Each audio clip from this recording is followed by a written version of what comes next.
तो hello guys, welcome back to this capital trading. तो जैसा कि मैंने तुम लोगों से वादा किया था कि मैं सीआरटी पर एक वीडियो लेकर आऊंगा। काफी बंदे रिक्वेस्ट कर रहे थे कि भाई सीआरटी सिखा दो, सीआरटी सिखा दो। तो मैं इस वीडियो में तुमको बिल्कुल बेसिक से सीआरटी सिखाने वाला हूँ। इस वीडियो में हम कवर क्या क्या करेंगे, सबसे पहले उसकी बात कर लेते हैं कि बेसिक सीआरटी होता क्या है। जिन लोगों को सीआरटी के बारे में नहीं नॉलेज है उनके लिए भी ये वीडियो है। तो सबसे पहले हम बात करेंगे कि भाई सीआरटी होता क्या है, इसको कैसे तुम आइडेंटिफाई कर सकते हो, और change in state of delivery जो कि एक एंट्री मॉडल है। जैसे तुम बड़े टाइम फ्रेम पर सीआरटी देखते हो तो तुम्हें कौन से लोअर टाइम फ्रेम पर स्विच करके और क्या चीज देखनी है एंट्री करने के लिए। इसमें हम ये भी बात करेंगे कि क्या टाइम फ्रेम का कॉम्बिनेशन होना चाहिए। और इस वीडियो के एंड में मैं तुमको कुछ प्रो टिप्स दूंगा जिससे तुम्हारी सीआरटी की एक्यूरेसी बहुत ज्यादा एनहांस हो सकती है। तो बिना किसी देरी के इस वीडियो को स्टार्ट करते हैं और समझना चालू करते हैं कि सीआरटी होता क्या है।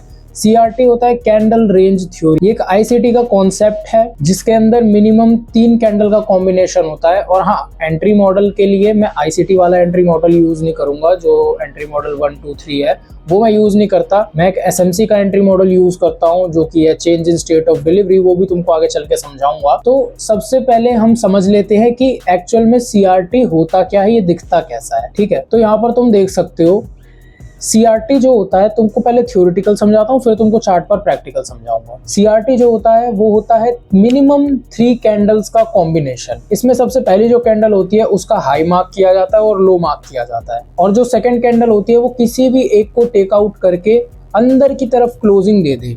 जैसे ये वाली कैंडल जो है वो हमारी डाउन साइड की फर्स्ट कैंडल है। अब इसका मैं मान के चल लो यहाँ पर हाई मार्क कर देता हूँ, यहाँ पर मैं इसका लो मार्क कर देता हूँ।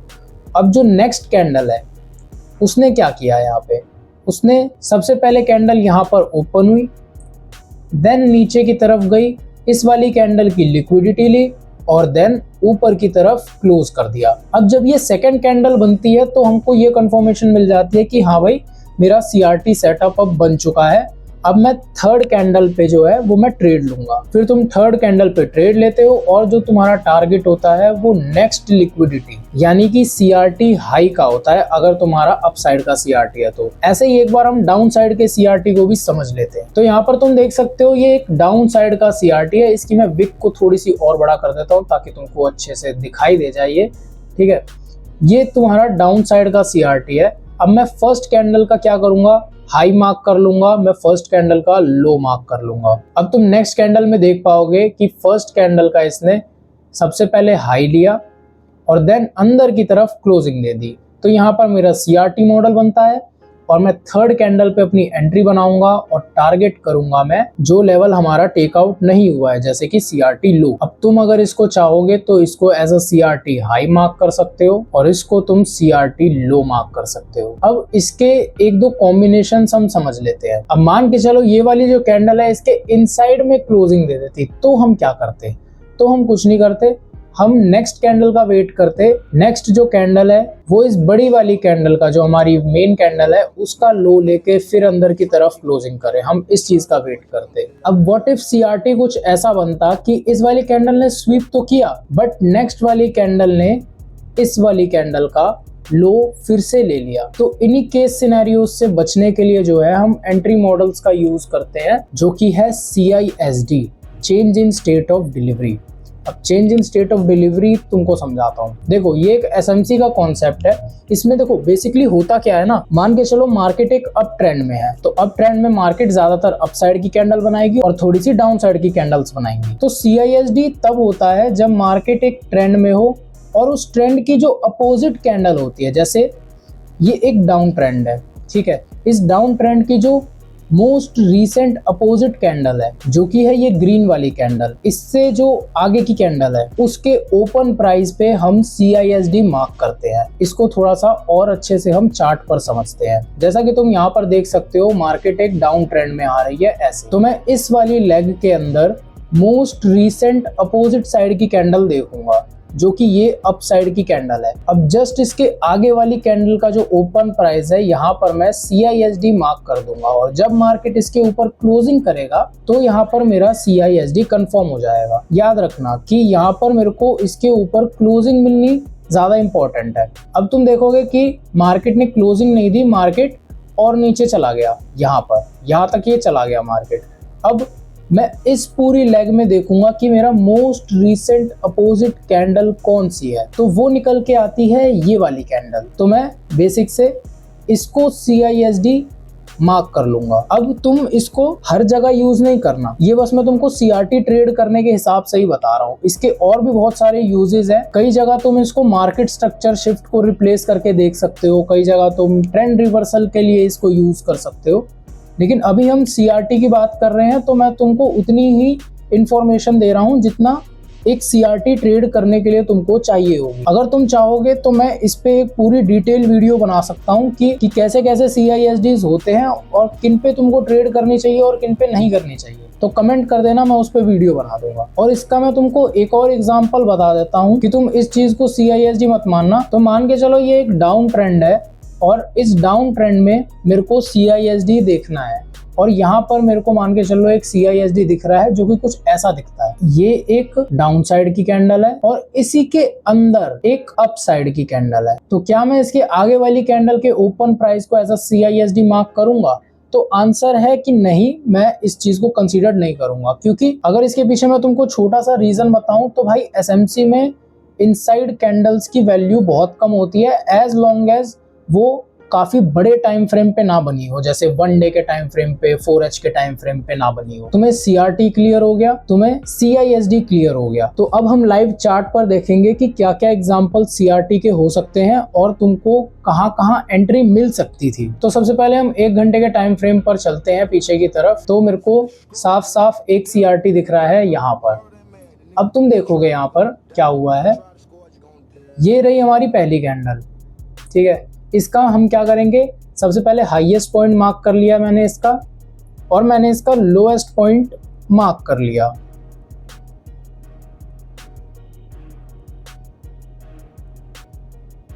और मैंने इसका लोएस्ट पॉइंट मार्क कर लिया जो कि हमारा टारगेट होगा। तो इस वाली कैंडल की मार्किंग करने के बाद हम नेक्स्ट कैंडल में देख सकते हैं कि नेक्स्ट ये जो डाउन साइड की कैंडल है, इसने क्या किया है, इसका CRT हाई स्वीप किया और अंदर की तरफ क्लोज कर दिया। ओके, वेल एंड गुड, यहाँ पर हमारा CRT सेटअप बनता है। अब मैं क्या करूंगा, इस वाली कैंडल को एक बार हम मार्क कर लेते हैं ताकि हम छोटे टाइम फ्रेम पे जाकर ट्रैक कर पाए। अब एंट्री से पहले तुमको एक और चीज मैं समझा देता हूँ। अगर मान के चलो CRT 15 मिनट के टाइम फ्रेम पर बनी है तो तुम्हें शिफ्ट करना है 1 मिनट के टाइम फ्रेम पे। अगर CRT 1 आवर के टाइम फ्रेम पर बनी है तो तुम्हें स्विच करना है 5 मिनट के टाइम फ्रेम पे। अगर CRT 4H के टाइम फ्रेम पर बनी है, 4 आवर के टाइम फ्रेम पर बनी है, तो तुम्हें स्विच करना है 15 मिनट के टाइम फ्रेम पे। और अगर CRT 1 डे के टाइम फ्रेम पर बनी है तो तुम्हें स्विच करना है 1 घंटे के टाइम फ्रेम पे। और अगर 1 वीक के टाइम फ्रेम पर बनी है तो तुम्हें स्विच करना है 4 आवर के टाइम फ्रेम पे। अगर तुम ये चीज समझ गए हो तो अब हम चलते हैं सीधे एंट्री मॉडल पे जो हमने अभी CRT मार्क करी है। ये हो गई हमारी फर्स्ट कैंडल, ये हो गई हमारी सेकंड कैंडल। थर्ड कैंडल पे हम एंट्री करेंगे और टारगेट करेंगे CRT लो को। 5 मिनट पे चलते हैं, देखते हैं कि क्या हमारी एंट्री बनी है या फिर नहीं बनी। अब यहाँ पर थोड़ा सा ना गौर करके देखना, अगर तुम्हारा फोकस हट गया है तो बिल्कुल अपना फोकस गड़ा लो इधर, क्योंकि अब यहाँ पर हम CISD मार्क करने वाले हैं। ये एक अप ट्रेंड था, ठीक है। मोस्ट रिसेंट अपोजिट साइड की कैंडल कौन सी है, ये वाली है, ठीक है। अब इसके आगे ये वाली कैंडल इनसाइड में है तो इसको हम नेग्लेक्ट कर सकते हैं। तो इसके जस्ट आगे जो हमारी ये अप साइड की कैंडल है, इसके ओपन प्राइस पे मैं कर लूंगा CISD मार्क। यहाँ पर CISD कर लिया मैंने मार्क, ठीक है। अब देखो यहाँ पर एक चीज बंदों को और डाउट आ सकता है, तो मैं उसको भी क्लियर कर देता हूँ लगे हाथ ही। कि सबसे पहले देखोगे तुम कि इस वाली कैंडल ने विक देकर स्वीप बस किया है, नीचे क्लोजिंग नहीं दी। तो क्या मैं इसके नीचे अब क्लोजिंग का वेट करूंगा? नहीं, ये CISD है, ये मार्केट स्ट्रक्चर शिफ्ट में होता है। मार्केट स्ट्रक्चर शिफ्ट में क्या होता है ना कि तुम फिर इसके नीचे वेट करते। अगर मान के चल लो इसके नीचे भी क्लोजिंग नहीं मिलती और ये और नीचे चला जाता तो तुम इसके नीचे मार्केट स्ट्रक्चर का वेट करते। लेकिन CISD में लेवल हमेशा वही रहता है, इस वाली कैंडल का ओपन प्राइस। जैसे ही कोई भी कैंडल इसके नीचे क्लोज कर देगी, हमें कंफर्मेशन मिल जाएगी कि भाई CISD हो चुका है। CISD होने के बाद कई लोग क्या करते हैं कि डायरेक्ट एंट्री लेते हैं। जैसे यहाँ पर CISD हुआ, यहाँ पर मैंने एंट्री ली, यहाँ मेरी एंट्री बनेगी, यहाँ कहीं मैं मान के चल लो स्टॉप लॉस लगा लेता हूँ अपना, और यहाँ कहीं मेरा टारगेट हो जाता है। तो इससे दिक्कत ये होती है कि तुम्हारा बहुत टेरेबल रिस्क टू रिवॉर्ड बनता है, ठीक है। तो मैंने एक चीज फिगर आउट करी है कि इस CISD की लेग में कौन सा POI है जिधर से मार्केट रिवर्स कर सकता है। तो जैसे ये एक CISD की लेग है, तो मैं यहीं तक देखूंगा कि इसके अंदर कोई POI है। अब मैं गौर करके देखता हूँ कि भाई अगर तुम्हें POIs के बारे में नहीं पता तो भाई मेरे को बता देना, मैं उस पर भी वीडियो बना दूंगा। बेसिकली तुम्हारे पॉइंट ऑफ इंटरेस्ट एरियाज होते हैं लाइक ऑर्डर ब्लॉक, FVG, अगर तुम्हें ये सारी चीजें नहीं पता है तो मेरे को बता देना, मैं उस पर भी एक डिटेल वीडियो बना दूंगा। लेकिन मैं तभी बनाऊंगा जब तुम कमेंट करोगे, तो कमेंट करो, लाइक करो, सब्सक्राइब करो। ओके, तो हम सीधे समझते हैं क्या क्या यहाँ पर POIs हो सकते हैं। एक ये मेरे को रिजेक्शन ब्लॉक दिख रहा है, अगर तुम्हें पता होगा तो ये एक रिजेक्शन ब्लॉक है, ठीक है। और मेरे को कहीं भी फेयर वैल्यू गैप हो गया, या फिर एक मेरे को रिजेक्शन ब्लॉक यहाँ दिख रहा है, और तुम्हें कहीं भी कोई भी चीज़ नहीं दिखेगी कि भाई फेयर वैल्यू गैप मिल जाए मेरे को यहाँ पे, या फिर ऑर्डर ब्लॉक मिल जाए। तो यहाँ पर इस लेग में सिर्फ 2 ही POIs हैं, एक ये वाला, एक ये वाला। अब हम वेट करेंगे मार्केट का इन POIs पर टैप करने का। जैसे मार्केट ने मान के चलो इस वाले POI पर टैप किया, तो तुम्हारी यहाँ से एंट्री बनती, स्टॉप लॉस तुम इस POI से हल्का सा बफर देकर रखोगे, ठीक है। बफर देना हमेशा जरूरी है, ये चीज याद रखना। अगर तुम्हारे POIs काफी ज्यादा प्रिसाइज्ड नहीं है तो तुम्हें बफर देना पड़ेगा। और मेरा CRT लो का मेरा हो गया टारगेट, और अब देखो यहाँ पर रिस्क टू रिवॉर्ड 1:3 का बैठ रहा है। अगर मैं डायरेक्ट CISD पर ट्रेड लेता तो मेरा रिस्क टू रिवॉर्ड 1:1 भी नहीं बैठ रहा था, और अब यहाँ पर 1:3 बैठ रहा है। अगर तुम आगे एक्सटेंड करोगे तो यहाँ पर तुम्हारा टारगेट मिल जाएगा। अब तुम यहाँ पर बोल सकते हो कि भाई हमें कैसे पता चलेगा कि भाई इतना बफर देना है कि इतना बफर देना है, ठीक है। हमें कैसे पता चलेगा कि भाई मेरे को डायरेक्ट एंट्री बनानी है, या फिर मैं कोई कंफर्मेशन यहाँ पर देख कर बनाऊँ एंट्री। सबसे पहले तुम देख सकते थे कोई सिंगल कैंडल ऑर्डर ब्लॉक तो नहीं बना यहाँ पे, ठीक है। सिंगल कैंडल ऑर्डर ब्लॉक यहाँ नहीं बना, यहाँ नहीं बना, यहाँ बना है सिंगल कैंडल ऑर्डर ब्लॉक। यहाँ पर तुम ट्रेड लेते, ठीक है, यहाँ का तुम SL रखते, यहाँ का तुम टारगेट रखते, ठीक है। तुम्हारा ऑलमोस्ट टारगेट तक आया, लेकिन तुम्हारा यहाँ पर SL हिट हो जाता। कोई बात नहीं है भाई, स्ट्रेटजीज में SL हिट होते हैं, ठीक है। तुम जितनी जल्दी इस चीज़ से फेमिलियर हो जाओगे उतना तुम्हारे लिए बेहतर है, ठीक है। फिर से तुम्हारे POI पर आया, और देन यहाँ पर 5 मिनट पर भी एक CRT बना दिया, यहाँ से भी तुम एक एंट्री कर सकते थे, और स्टॉप लॉस इसी के ऊपर का रखते, और देन टारगेट रखते अपना CRT लो का, तो तुम्हें और तगड़ा रिस्क टू रिवॉर्ड मिल जाता। देखो CRT की जो एक्यूरेसी है वो तुमसे आती है कि तुम उसको कैसे ट्रेड करते हो, तुम उस चीज़ को कैसे अप्लाई करते हो, क्योंकि आगे जो मैं प्रो टिप्स तुमको देने वाला हूँ वो तुम्हारे बहुत काम आएगी इसकी एक्यूरेसी को और इसका रिस्क टू रिवॉर्ड और तगड़ा बनाने को। अब जैसे देखो, तुम डायरेक्ट CISD पर एंट्री करते तो तुम्हें 1:1 मिल रहा था, तुम थोड़ा सा बफर देकर एंट्री करते, उसमें तुमको 1:3 का रिस्क टू रिवॉर्ड मिल रहा था। अब तुम मान के चलो यहाँ पर एक SL खाते और फिर तुम यहाँ पर एंट्री बनाते, तो तुम्हारा 1:7 का रिस्क टू रिवॉर्ड बैठ रहा है। तो दोनों लॉसेस कवर हो गए। मान के चलो इसमें भी SL गया, इसमें भी SL गया, तो दोनों लॉसेस तुम्हारे यहाँ पर कवर हो गए और तुम काफी अच्छे खासे 1:5 के तुम प्रॉफिट में भी आ गए। तो रिस्क टू रिवॉर्ड के मामले में भाई इससे बेहतर सेटअप तुम्हें मेरे ख्याल से तो नहीं मिल सकता। अगर तुम इसमें कुछ और फिल्टर्स भी ऐड करोगे जो कि मैं तुमको आगे अभी बताऊंगा, 1-2 एग्जांपल और देख लेते, फिर तुमको प्रो टिप्स दूंगा, तो इसकी एक्यूरेसी और भी ज़्यादा बूस्ट हो जाएगी। अब हम फिर से चलते हैं 1 घंटे के टाइम फ्रेम पर और देखते हैं कि कहीं हमारा CRT सेटअप बनता है। तो यहाँ पर एक CRT बना है, तुम यहाँ पर देख सकते हो। इस वाली फर्स्ट वाली कैंडल का हम सबसे पहले हाई मार्क कर लेते हैं और इसका लो मार्क कर लेते हैं। अब तुम यहाँ पर देख पाओगे फर्स्ट वाली कैंडल का जो लो है वो सेकंड वाली कैंडल ने लेकर अंदर की तरफ क्लोज दे दिया है, अंदर की तरफ क्लोजिंग दे दी है। तो यहाँ पर हमारा CRT सेटअप बनता है। हम क्या करेंगे, सेकंड वाली कैंडल को हम मार्क कर लेंगे और 1 घंटे का CRT है तो हम कौन से टाइम फ्रेम पर जाएंगे, हम जाएंगे 5 मिनट के टाइम फ्रेम पर। ये आ गए हम 5 मिनट के टाइम फ्रेम पर और देखते हैं कि कहाँ है वो जो अभी हमने मार्क किया था। इधर मैंने ट्रेड भी ली थी, इधर काफ़ी अच्छा रिस्क टू रिवॉर्ड मिला था। यहाँ से मार्केट आ रहा था, ये हमारी 1 घंटे की सेकंड कैंडल है, ठीक है। अब इसमें हम CISD देखेंगे, सबसे रीसेंट CISD हमारा कहाँ बनता। सबसे पहले हमारा यहाँ बनता CISD, ठीक है। फिर मार्केट इसके और नीचे गया और फिर से एक अपोजिट साइड की कैंडल दी, तो अब जब मार्केट इसके ऊपर क्लोजिंग देता तो हमारा CISD बनता। और जब मार्केट और थोड़ा नीचे आया और सबसे रीसेंट अपोजिट साइड की कैंडल ये बन रही है, तो जब इसके ओपन प्राइस की ऊपर क्लोजिंग मिलेगी तो हमारा CISD होगा। अब देखो, ऐसे अगर सेटअप बने तो तुम डायरेक्ट एंट्री बना सकते हो, डायरेक्ट तुम CISD देखकर ही सिर्फ एंट्री बना सकते हो।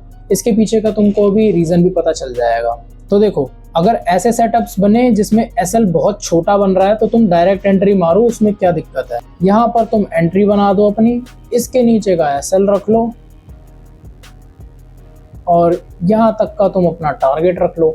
1:4 का ऑलमोस्ट टारगेट मिल रहा है तुमको, ठीक है। अब मान के चल लो तुम सेकंड कैंडल पे डायरेक्ट एंट्री नहीं बनाते, कोई दिक्कत नहीं है। जैसे ये 1 घंटे की कैंडल क्लोज होती है जो कि यहाँ पर हुई है, तुम यहाँ पर डायरेक्ट एंट्री बना दो सिंगल कैंडल ऑर्डर ब्लॉक की कंफर्मेशन लेके। बस थोड़ा सा बफर दे देना, अगर तुम्हारी लेट एंट्री बन रही है तो थोड़ा सा बफर देना ज़रूरी है, ठीक है। तुम्हें थोड़ा छोटा टारगेट मिलेगा लेकिन 1:3 इज़ प्रीटी गुड टारगेट।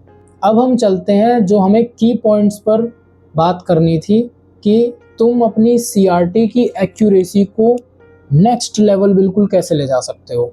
अगर तुम्हें किसी POI पर CRT दिख रहा है, जैसे कि ऑर्डर ब्लॉक हो गया, FVG हो गया या रिजेक्शन ब्लॉक हो गया, ठीक है। मैं बेसिकली इन तीनों को ही यूज़ करता हूँ, मैं कोई ब्रेकर ब्लॉक ये सब यूज़ नहीं करता, ठीक है। IFVG, ब्रेकर ब्लॉक ये सब मैं यूज़ नहीं करता। मैं बस 3 ही POIs को देखता हूँ, order block, fair value gap और रिजेक्शन ब्लॉक, ठीक है। अब ये हो गई एक चीज़, ठीक है। अगर तुम्हें मान के चल लो यहाँ पर दिखता है, यहाँ पर ऐसे मार्केट आ रहा है, ऐसे मार्केट आ रहा है, ऐसे मार्केट आ रहा है, POI पर टैप किया और CRT बनाया, तो यहाँ पर तुम्हें काफ़ी A+ सेटअप मिल सकता है CRT को देखकर अगर तुम ट्रेड करते हो तो। दूसरी अगर मैं तुमको प्रो टिप बताऊँ जिससे तुम सिर्फ CRT नहीं, तुम्हारी जो भी स्ट्रैटेजी है तुम उसकी एक्यूरेसी को बिल्कुल इनसेन लेवल पर बूस्ट कर सकते हो, तो वो एक कॉन्सेप्ट है, वो है बायस। मैं बहुत बात करता हूँ इस चीज़ के बारे में। अब मान के चलो मेरे बायस बुलिश है, ठीक है, और मार्केट अभी कहीं यहाँ पर ट्रेड कर रहा है, ये एक हमारा बुलिश ऑर्डर ब्लॉक है। मार्केट आया यहाँ पर और यहाँ पर CRT बनाया और मेरा बायस भी आज अपसाइड का है, तो यहाँ पर जो तुम्हें एक्यूरेट ट्रेड मिलती है उसका कोई जवाब नहीं। एक नंबर की एक्यूरेट ट्रेड मिलती है अगर तुम्हारा बायस भी अलाइन हो रहा है, अगर तुम्हारा POI भी अलाइन हो रहा है और तुम्हारा CRT तो बन ही रहा है। अगर तुम्हें इस वीडियो से रिलेटेड कुछ भी डाउट है तो तुम मेरे को कमेंट्स में पूछ सकते हो, तुम मेरे को टेलीग्राम में पूछ सकते हो, तुम मेरे को इंस्टाग्राम में पूछ सकते हो, उधर भी फॉलो कर लेना क्योंकि काफ़ी सारी अमेजिंग इन्फॉर्मेशन मैं इंस्टाग्राम पर भी शेयर करता हूँ। बाकी मैं मिलता हूँ तुमसे नेक्स्ट वीडियो में। तुम्हें अगर किसी और टॉपिक पे वीडियो चाहिए तो मेरे को कमेंट कर सकते हो तुम। तब तक के लिए बाय बाय।